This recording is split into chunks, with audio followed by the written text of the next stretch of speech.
to inspire also other people, especially yung kaya naman tumulong, yung sobra-sobra na ang pera.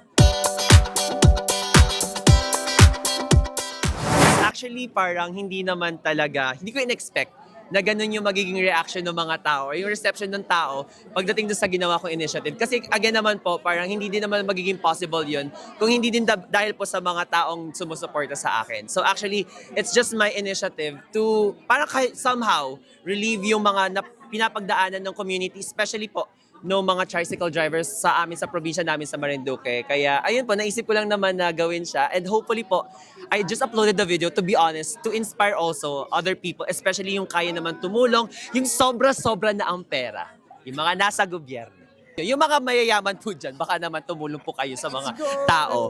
Please lamang po, kasi kailangan po talaga ng mga mamamayan yan. Hindi naman po natin ito ginagawa lamang para sa atin, kundi para din po sa ating mga kababayan po. So alam naman po natin yung pinagdadaanan nila, kaya sana po tulungan po natin sa abot na ating makakaya. Kung ano lang naman po yung ating kaya. Yun lamang po.